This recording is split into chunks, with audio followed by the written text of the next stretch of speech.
তারপর যোগ দেন ইসিবি চত্বরের পথসভায়। সংক্ষিপ্ত বক্তব্যে বলেন, বিএনপি নির্বাচিত হলে রাজধানী সহ সারা দেশকে নিরাপদ বাসযোগ্য হিসেবে গড়ে তোলা হবে।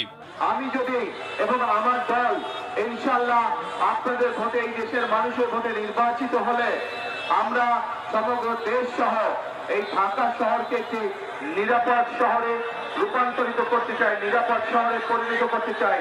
যেই শহরে মা বোনেরা নিরাপদে নিশ্চিন্তে যে কোনো সময়, দিনের যে কোনো সময় হাঁটতে পারবেন, যেই শহরের মানুষ নিরাপদে বসবাস করতে পারবে, ব্যবসা বাণিজ্য চাকরি বাকরি করতে পারবে। প্রিয় ভাই বোনেরা, আমরা একটি সুন্দর শহর গড়ে তুলতে চাই, যেই শহরের মানুষ বুক ভরে শ্বাস নিতে পারবে। ঢাকা শহরে খেলার মাঠ ও রাস্তা চওড়া করার বিষয়েও প্রতিশ্রুতি দেন তারেক রহমান। আপনাদের দোয়ায় আল্লাহ